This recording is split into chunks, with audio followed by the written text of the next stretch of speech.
TSU head coach Reggie Barlow, the team coming off a loss to Gardner-Webb this past weekend. There will end the regular season at Charleston Southern on Saturday afternoon. So, coaches, some thoughts about your team, and then we'll go to some questions. Yeah, we had an opportunity to play our last game here in Nissan Stadium for our seniors, and felt like we had a real good week of practice in terms of our energy, enthusiasm, and effort.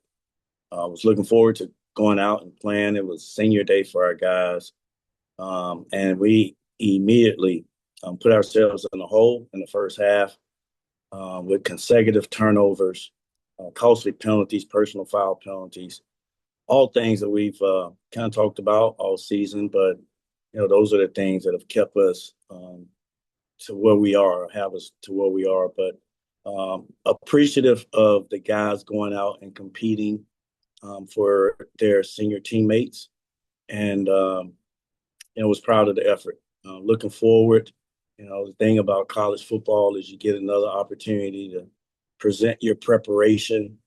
Looking forward to this week, preparing for Charleston Southern. Going on the road. Obviously, it's a decent trip, but one thing about this deal is you get a chance to prepare for a team, to present your preparation with your guys, and looking forward to busting over and getting a chance to compete against a well coached team in all three phases. Yeah, thanks, Coach. I know we had Mike Organ with us. He dropped off, though. He'll be back. Brandon, if you want to go ahead with whatever you got for Coach Barlow. Sure, sure, sure. Good morning, Coach. How you doing? Man, good. Thank you. How are you? Can't complain. Can't complain. Wanted to kind of looking forward to Saturday. When you look at Charleston Southern, what are some things that kind of jump out to you in terms of some of the challenges they're going to present to your ball club on Saturday? Well, I mean, they have a really good quarterback, Osborne. He managed the game the right way. That guy got a nice arm, and he's cool as the other side of the pillar when he's in the pocket. So, really good football player, man. At number 4, the running back, Baldwin, man, he can run. He can run for power. He runs the ball hard, and he's not a you're gonna have to wrap this guy up. You can't just throw your body at him to get him down.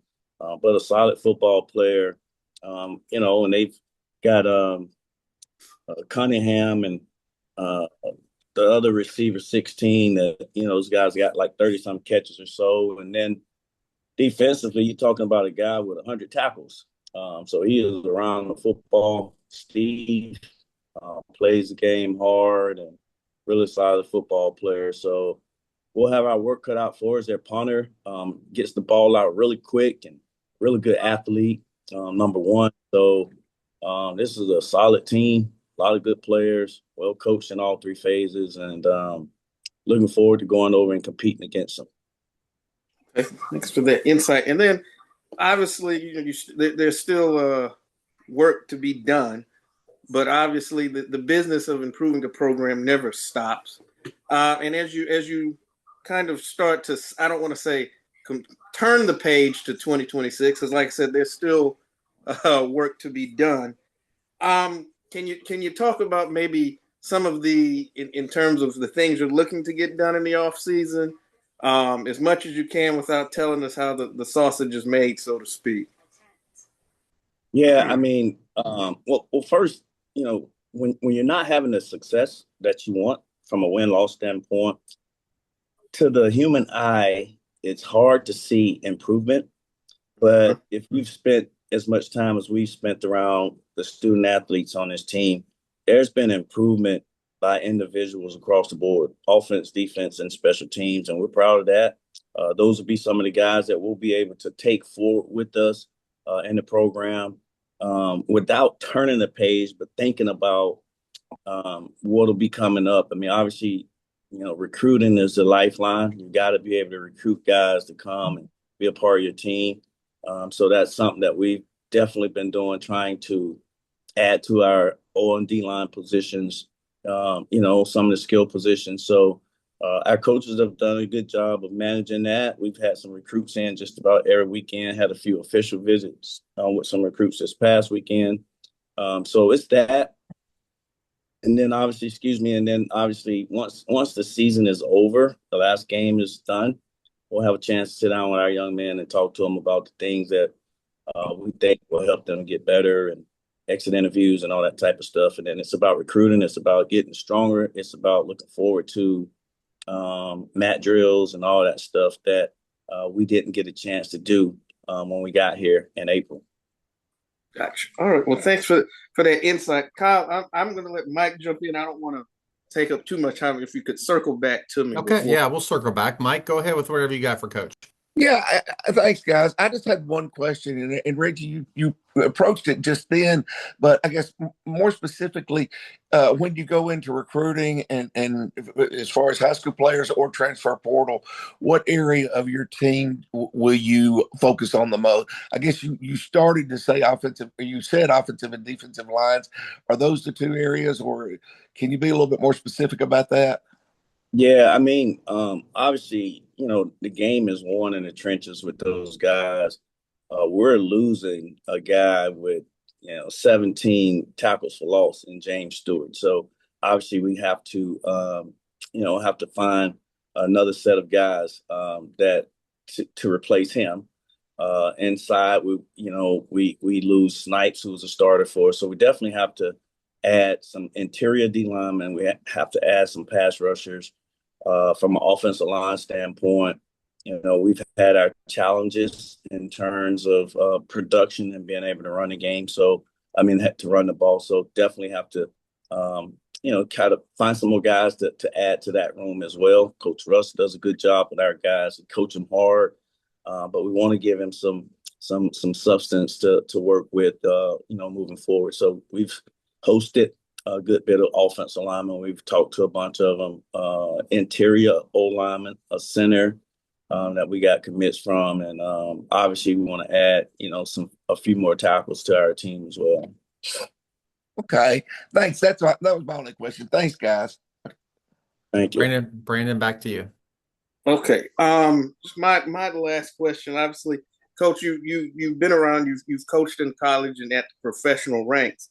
Could you talk to us about perhaps some of the how the landscape or in terms of the college world has changed from when you left and since you've returned, some of the things you've noticed and different things now that you may have to navigate a little differently now as opposed to there? Yeah, it's Wild Wild West, man. It's a constant moving. There's, every year, right? Every year guys could leave the program, coaches could leave, which, I'm not complaining about that. I understand that. It honestly mimics what we had in the UFL and the Pro League is every year we were going to lose 15 to 20 guys, whether that was us moving on from a player, whether that was a guy retiring, or whether that was a guy moving to the NFL. So, not as many moving parts in the UFL as college, but it was the same type of deal where, your roster was going to change a good bit, after each year. So, just finding talent. Obviously there's NIL and all that type of stuff that's going on now, and these guys deserve it. They're like their image, and their name and all that stuff. So just have to manage it and just know that's what it is these days. And but here's what I do know: there's no shortage of good players out there. There's no shortage of good players that want to be at Tennessee State. So we'll aggressively attack that and try to bring those guys to be a part of our program. Absolutely. Well, Coach, thank you for that insight and appreciate you appreciate having the opportunity to cover you and the team this year and win, lose or draw, you've conducted yourself with a class act and a true professional, and definitely appreciate that. Wanted to say real quick, you made a fan of my son this year. Yeah. I real quick, I got to take him to his first game ever. He's 10. And it was a Howard game. And so we got to sit down front because I couldn't take him up, obviously, in the booth with me. But since then, he wants to watch all things TSU. We've watched the games that I can't go to. He watches football. basketball now. He asked about the players. He's added guys from the team on his Madden game. So, That's so look, yeah. you're influencing the next generation of future Tigers. So I just wanted to share that with you. Well, we certainly appreciate you guys, man. Obviously, you guys have to tell our story, and you guys do a good job of telling our story the right way, whether it's win, lose, or draw. So we appreciate you guys for being who you guys are, and it's been pretty cool to be on these calls each week. Thank you again, Coach, and wish you luck not only this week, but as we go into the off season and getting into 2026.